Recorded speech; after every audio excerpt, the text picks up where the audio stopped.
not necessarily tribal or regional.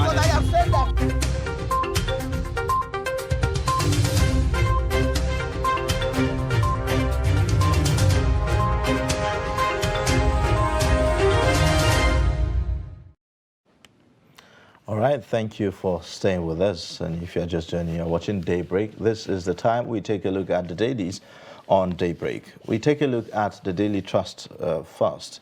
The lead story says, lull in ministries as Buhari yet to replace Amechi, Onu, others. The writer says, after defeat at primaries, ex-ministers lobby to return. Rivers, Ondo, Imo, 3 others not represented in cabinet. President unreasonably slow. That's according to Dawns. And then presidency mom. Above the lead story, you'd see Mars Exodus looms as Orubebe, Afebwa, dump PDP. Bandits attack intending pilgrims in Sokoto. And then the pictorial shows you the ministers that resigned to vie for political offices. Rotimi Amechi, Godswill Akpabio, Opunaya Onu, Tayo Alausadura, Uche Oga, and Chukwuemeka Nwajuba there. And then below that, you'd find passengers groan over skeletal operation of Kaduna Airport. Stories at the very bottom of the paper. Train attack, some captives beaten by snakes, negotiator says. Conduct NFF elections, Buhari orders Pinnick. Shelve secession agitations, Yoruba Council tells Igboho Kanu. So these are the stories on the front page of Daily Trust newspaper. All right, now let's take a look at the Leadership newspaper. The Leadership newspaper has a lead story that says, 85 days after Kaduna train attack, 50 remaining hostages threatened by snakes, scorpions, 9 feared dead. Then there's a rider that says, we're working on rescuing them. This is coming from the federal government. Victims' families lament neglect, warns against train resumption. Attackers of Kaduna churches demand 100 million ransom. Cut off female victims' ear. And then we also have another story here that says, Abdusalami hospitalized in London, discharged. Court stops INEC from closing voter registration. We also have an update on the recently conducted Ekiti elections, where the Ekiti governor-elect denies involvement in vote buying. At the top here, we have a story that says, worst energy crisis looms over global supply shortfall. And there's a rider there that says, queues return as Ipman shuts station. Right above the masthead, there's a story that Adamo evasive over Lawan Akpabio's senatorial tickets. And then on the right-hand side, there's the story there. 7 years after opposing PMB's election, Orubebe joins APC. Those are the major stories on the Leadership for today. All right, let's take a look at the Nation newspaper. The Nation has stories. The lead story in particular said, petrol marketers increase pump price amid scarcity. You have motorists queue for products in Lagos, Ado-Ekiti, Abuja, and others. Then at the top, above the masthead, 50 Kaduna train captives sick, dying. Negotiator worried. You also have attack on churches. Bandits seek 100 million naira ransom. Lawan contested senatorial primary, says APC chair. Inducement. Oyetola seeks probe of Adeleke. All right, so I'm curious about the Lawan contesting senatorial primary election. I'm wondering how. This is the first time I'm hearing that, actually. Exactly. That anybody is saying he contested the senatorial primary. Exactly. And I'm wondering, is it now possible with the laws to contest 2 different seats in a primary election under a political party?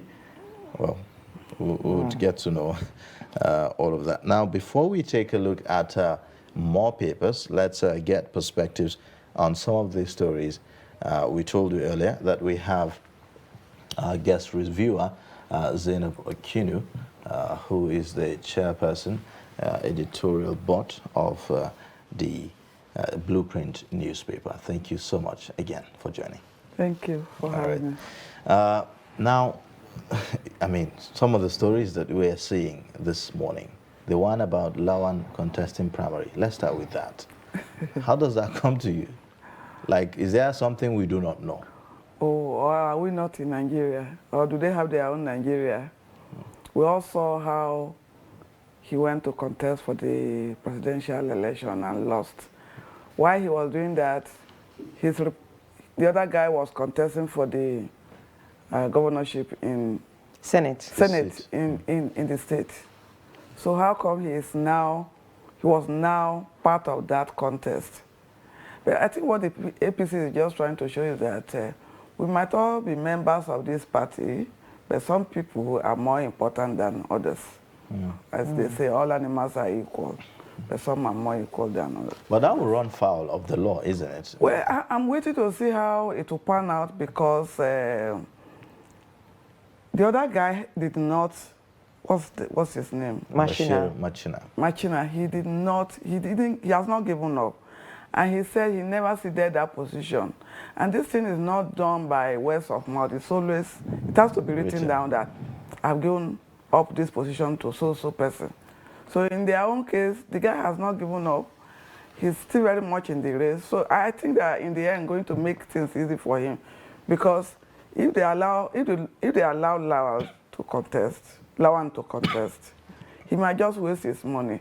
He will contest and the other guy will take over the seat in the end. But aside from the fact that he's saying he has not ceded that ticket, but should he even be considering it? Because they keep saying that there's no morality in politics, but I'm thinking, if you have come to a primaries, you must have said something to the people that voted for you. Can you alone, because those people that voted for you to get the ticket of their party, maybe they heard something from you, they may have seen something in you, they may have believed in you.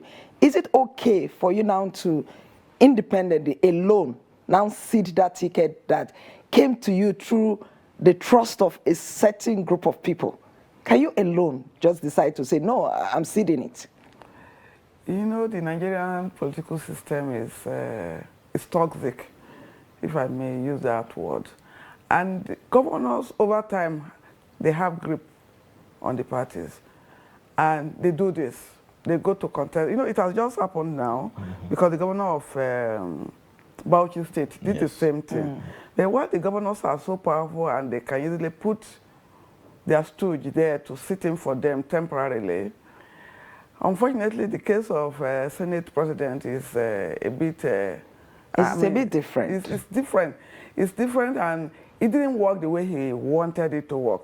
And I want to believe that, excuse me, there are forces. There are unseen forces that are not in the media. Otherwise, for the number 3 citizen to want a position from someone you can say is a nobody, and I'm sorry to use that word, in the party, there must be some forces but he has that are a bit stronger. Yes. He has argued that in fact, legislatively speaking, in terms of experience, he's even more experienced than the Senate president himself. He said he has been, he was, you know, in the National Assembly before the Senate president, back in 1990. Well, that would be open to contest. I don't think that's right on the part of Machina, because the Senate President, Ahmed Lawal, has been in the National Assembly since the beginning of this 1999, actually. 1999. So but he was there 1992. Yes. For how long? Well, he was there 1992 earlier. in the House of Representatives. No, he was there earlier. He was there before Lawal, but not that he has more experience. Because Lawal has been a principal officer for as long as I can remember in the Senate, even before he became the Senate president. I remember he contested in 2015 against Anyway, that's beside the point. Anyways, yes, so what is important is, you know, how would this have an implication on the APC, particularly in Yobe State regarding that seat? Could it amount to, you know, APC losing the entire senatorial district? No, it's not that. Well, I do not know the law, the details of the law involved, but I don't think the APC will lose the state. What may happen is Lawa will contest the election, he will win because of his clout and the position he holds in government. He will win. But he didn't contest in the primaries. But the law, no, he can still contest. Although it is up to INEC to, at the end of the day, include his name. But the parties themselves are the ones that choose their representatives. So, but INEC, you know, the point I was trying to make before you came in, he will contest, he will win. But whether the law, because the other guy, Mr. Machina, will go to court. So the legal firework will begin after he has won, and the bank will eventually collect it from him. I actually saw INEC in its defending itself yesterday, saying that the parties, it's the duty of the parties to submit the name of the candidates to them, yes, that they don't have a role to play in that. I agree with them. Yes, but I was thinking, considering that they are supposed to be, the law says that they should be present at every primary. That's what we are going to hear in the courts. Because when the legal issue starts, Machina is going to call an INEC as a witness. And INEC will say, we didn't witness Lawa's presence there. It was Machina. And it's going to be so easy for Machina to collect it if Lawa insists on being the candidate of the party. And in any case, at the Senate level, INEC has, said through the National Commissioner for Voter Information and Education that they have not even seen the list of, the nominees, from the political party. That's what we heard from Festus Okoye, that they have not, even though reports are saying that INEC has received that list and that, it's there. Festus Okoye is saying that they have not seen that list where Ahmed Lawan was actually presented as the, nominee for that seat, for that senatorial district. INEC is looking at the big picture. They are dealing with the whole country. They are not looking at the thing based on an individual, no matter how important you are in this government. So it's possible they have not seen it officially, but it's also possible that it has been submitted. So when they see it, we will expect to hear their comment. But like we observed earlier on, it's up to the political parties to present whoever they want to present. INEC's one is to conduct elections. So their roles are different. Right. But INEC can be a witness when the litigation starts. All right. There's also the lead story on the Daily Trust newspaper. I would like for you to give your take on it, about the ministers that resigned to vie for political offices, and now their offices are vacant. Reports are saying that not much progress is being recorded in that regard because the offices are vacant and no one is really overseeing what's happening there. So why is it taking this long? For what to happen? For a replacement. Reappointment of some other people. Let's ask Mr. Buhari that question now. But I know that it's not possible for ministries and parastatals not to function well. No, they can. There are permanent secretaries. But isn't it a limit to what the permanent secretaries can do? Well, maybe if there are big contracts. If there are big contracts. Because if you recall, in 2015, it was taking the president long to appoint his ministers, and he was asked that question, and he said he could do very well with the PAMSECs. But I do remember then also that experts said that the lack of ministers in the country at that time was affecting development, and that because according to them at that time, there was a limit at what the permanent secretaries could do. That might be the views of those who said it, but the president felt differently. He felt comfortable with the permanent secretaries. So, of course, we all know that that delay affected so many other things afterwards. So, for now, for me, if you ask me candidly, I would say he should appoint new ministers. These people do not have to come back.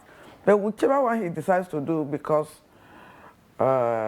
he takes the final decision, let him do it as quickly as possible so that whatever is being held down because of the absence of the ministers can work. All right, let's take a look at some more papers.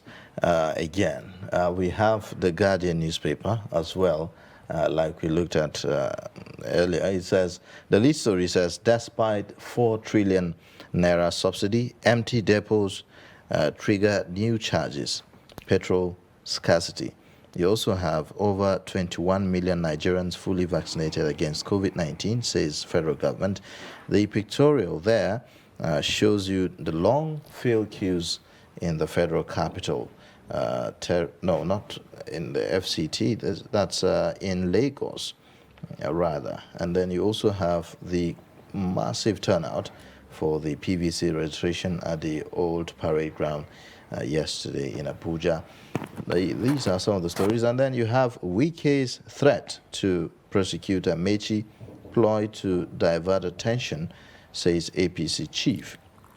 British commissioner worries over vote buying, selling in Ekiti election, seeks probe. Bonn climate talks make slow progress ahead of COP27 in Egypt. Investors worry about banks, 814 billion naira NPLs in 2021. These are some of the stories on the front page of The Guardian. Okay, now let's take a look at the Blueprint newspaper. It has a lead story that says, presidential running mate, APC's placeholder, sign of ill preparedness. This is coming from the candidate of the People's Democratic Party, Atiku Abubakar. Mind your business, resolve PDP's internal crisis. Tinubu. Dummy candidate has no place in Nigeria's constitution, INEC. And right above that, we have a story that says, May Malabuni chairs Blueprint Lectures Awards Thursday. A writer there says, Atiku Tinubu named democracy icons. Tambuwal, Wike politicians of the year. And we also have another story here. Gunmen abduct Plateau Bauchi monarch's son. We also have there's a picture here where, incidentally, is our newspaper reviewer for today, Haja Zainab Okino, presenting a copy of the blueprint to Sharif. Dr. Ali Modu Sharif, former governor of Borno State. And then we also have another story here that says forest scarcity, $450 million ticket revenue of foreign airlines trapped in Nigeria. Our tragedy, experts fault FG's ISWAP claim. We also have another story here, APC Guba Primary. Put Adamawa candidate Binani on notice, court orders Ribadu. These are the major stories on the blueprint for today. All right. All right. Well, let's get perspectives on these stories. The lead story on the Blueprint newspaper, talks about APC's placeholder sign of ill preparedness. That's according to one of the presidential aspirants, Atiku. You have the writers that says, mind your own business, resolve PDP's internal crisis, Tinubu is saying. And then, dummy candidate has no place in Nigeria's constitution. The last writer is my interest here. Should we be alarmed? Like, are we in for another series of, political crisis, looking at this statement about the placeholder having no place in our constitution, if you may. I like the play on words. Yeah. Placeholder having no place. It sounds alien. We've not heard that, until now. All of a sudden we're hearing placeholder. I mean, we've heard of substitution of candidates, but placeholder, like... Well, it was really, when I first heard it, I said, come again. I had never heard it until APC came up with placeholder. Or is it the media that just coined that? No, I don't think so. I don't think so. Well, I've been in the media for at least almost 30 years. I've never had it. Maybe people have had it. I don't think it's the coinage is from the media. I think it's from the APC legal luminaries that decided to come up with that for the obvious reason that they are having issues coming up with a vice presidential candidate. And you know the reasons. Does that justify the statement by the candidate of the PDP that says it's a sign of ill preparedness? You know, this is the time now. This is political time. They have to throw jabs at each other. You want to undermine your opponents. You know, this is one reason that they also have to undermine their opponent. They have to do it. I wouldn't say it is they are not prepared. I do not think you can say that of a government in power. So yeah, Atiku can say it. It's okay. Even today they can respond. It's okay. It's part of the game. So, but whether there is a place for that in the Constitution, I wouldn't know. I didn't hear it until just last week when the deadline was approaching.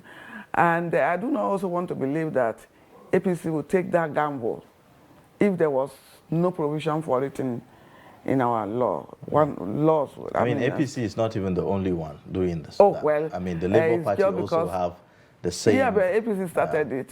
So, well, it's about the same time. Yes, almost the same so, time. So, I don't know, maybe, you know, these people, they have their own meeting somewhere that we may not know. They come to the media to tell us one story and they meet at their own level. But so they must have looked at it and thought, actually there's a provision that there's a provision that we can use to hold this thing down for the time being. But a lot of people are wondering, though, that why is the selection of a running mate? Why has it become so difficult? Why is it taking so long?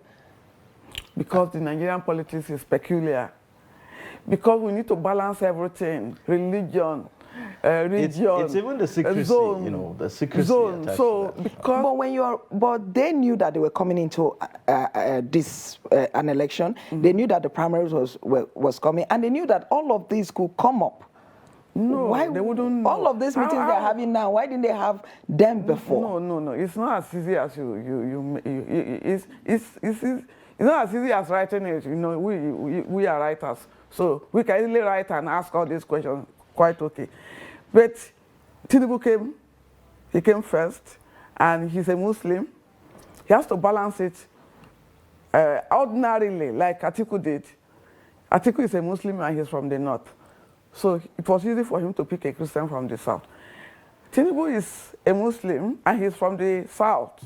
So coming to the north to pick a Christian is where the problem is. Which then validates the point that, you know, the presidential aspirant Atiku Abubakar is making, that perhaps it's a sign of ill preparedness. No, it doesn't validate anything. The point the APC people are trying to make, or Tinubu as the presidential candidate of the party is trying to make, is he's trying to weigh all the options. If I choose a Christian from the north. But that decision should have come much earlier. That's what we're saying. These are permutations that I want to believe should have been on the table. He knew that he is going into this contest, and he knew that there's a likelihood of him winning the contest. So if he wins, he has never, he has not had thoughts about who his running mate is going to be, like all along that he's been running. He is the one that says this is a lifelong ambition. See, all these questions shouldn't be for me. It's for Tinubu to answer, but I know where he's coming from. I don't even have to be a politician before I know where he's coming from. It's a difficult thing. When you consider the population of the Muslim North as against the population of the Christian North, you know, in a normal situation, we shouldn't be talking about all this. It should not matter whether someone is a Christian or a Muslim. But here, this is Nigeria. Politics is not about, it's not just, the way democracy is defined is not how it's defined in Nigeria.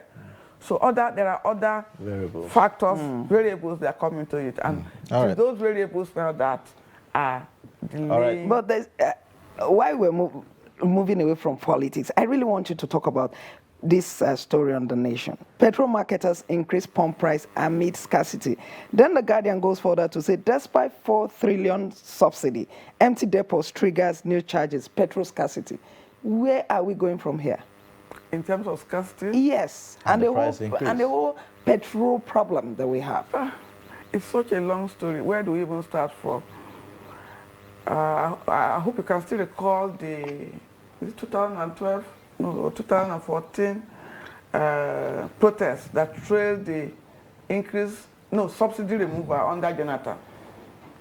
So it was a campaign issue for the APC under Buhari, and they made a huge success out of it.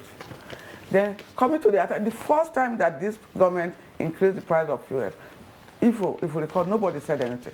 Nigerians were quiet because they believed in the government. But it has got to a stage now where we don't even know where we are.